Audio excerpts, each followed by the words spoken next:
자, 오늘 조국 전 법무부 장관 이야기를 오랜만에 하게 됐습니다. 조국 전 장관 오늘 운명의 날이 될 것 같습니다. 1시간 10분 정도 후에 조국 전 장관의 1심 선고가 내려집니다.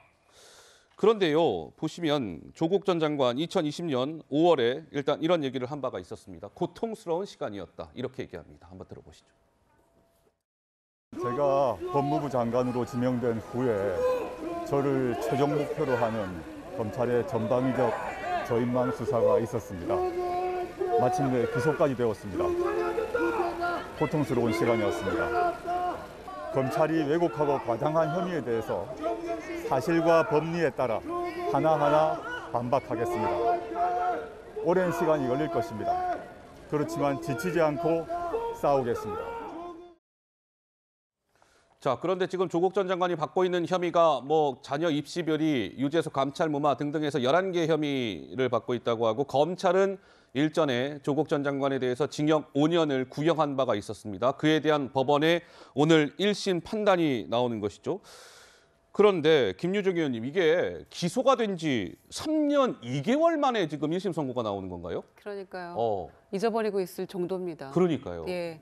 그때 당시에 그 수많은 압수수색과 그 수많은 저희 지금 오늘 대부송금 사건이나 그 성남 FC를 다루듯이 얼마나 많은 방송에서 조국 전 장관과 관련한 이런 이야기들을 저희가 했었는데 정말 어마어마했었잖아요. 그리고 거기에 대한 여러 가지 논란도 있었습니다만은 이게 3년이나 지났다는 것도 깜짝 놀랐고요. 그리고 이제 기소 후에 첫 판결이라는 것도 더 놀랐는데, 글쎄요, 이제 그 입시 비리 관련해 가지고는 부인인 정경심 교수가 대법원 4년 확정 판결을 받은 거잖아요. 그렇죠. 그리고 이제 조국 장관도 그러한 입시 비리 혐의 플러스 이제 여러 가지 다른 그 건들이 합해져서 11개나 된다고 이렇게 알려져 있는데, 글쎄 이제 본인은 여전히 이런 혐의를 부인하고 있는 것처럼 보여요. 그리고 이제 오늘도 아마 진실이 밝혀질 거다 이런 취지로 했던 것 같은데 시인하는 듯한 그런 얘기는 없는 것 같습니다. 그러나 저는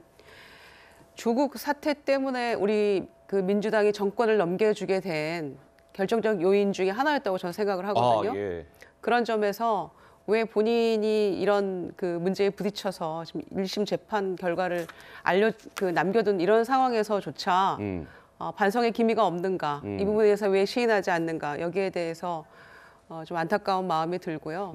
이것 때문에 얼마나 많은 논란이 있었고 민주당이 조국의 강을 건너니 많이 이런 이야기가 있었고 이제 건넜냐 안 건넜냐 이런 얘기까지 하고 있는 거 아닙니까? 그러니까요. 그런 상황에서도 마치 이제 잊어버리고 있었던 것 같은 이런 상황이 다시 상기가 되는데 그 점에 있어서 재판 결과에 수긍해야겠죠. 그리고 우리가 또 이제 대법까지 지켜봐야 되겠습니다만은 막 그 과정에서 그 민주당의 반성과 성찰과 그리고 미래를 위해서는 이 부분을 반면교사 삼아야 될 부분이 저는 있다고 생각합니다. 사실은 조국 전 장관의 1심 선고가 특히나 많은 주목을 받을 수밖에 없는 이유는 아까 김유정 의원 말씀하신 것처럼 대한민국이 조국 사태 때문에 이게 두 진영으로 갈라져서 얼마나 큰 혼란을 겪었습니까? 그렇죠. 그에 대한 법원의 1심 이제 판단이 내려지는 날이기 때문입니다. 자, 조국 전 장관 그동안 자녀 입시 비리 이런 것과 관련해서 부인을 줄곧 해왔죠. 그 목소리 잠깐 듣고 가시겠습니다. 이미 부산대 의전원에서 공식 발표를 했습니다.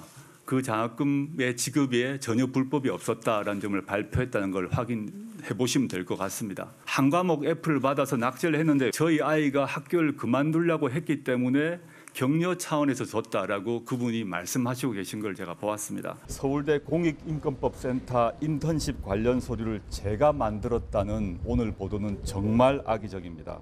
이것은 정말 참기가 어렵습니다.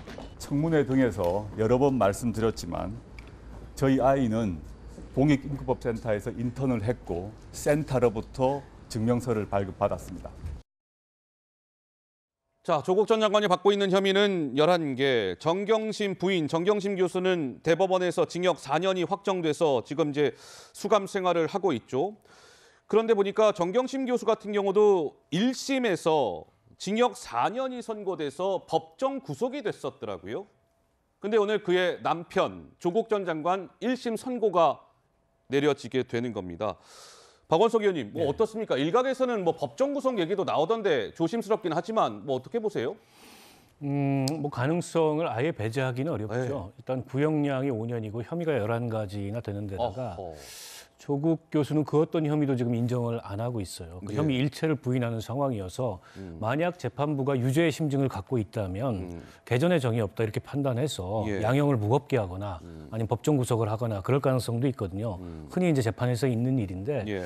그러나 결과는 어쨌든 뭐 잠시 후에 선고가 있으니까 지켜봐야 될 것 같고 또 다른 한편으로 보면 부부 간에 가족 간에 같은 혐의로 이렇게 구속을 다 시키는 경우도 조금 드물거든요. 아, 부부를 그런 다 경우에도 이제 구속시키는 정상 거? 참작을 아. 재판부가 하기 때문에 예, 예. 실형이 나오더라도 구속은 안 될 가능성도 있습니다. 뭐 결과는 지켜봐야 될 것 같고요. 아무튼 이 조국 사태, 이른바 조국 사태는 우리 사회에 굉장히 큰 상처를 남겼고 우리 예. 정치에도 큰 상처를 남겼고 그 후유증으로부터 아직 어떻게 보면 채 벗어나지 못하고 있는 상황인데요. 물론 뭐 재판이 오늘로 일단락되는 거 아닙니다. 1심 일심입니다, 선고고 오늘 1심. 아직도 가야 되기 때문에 예.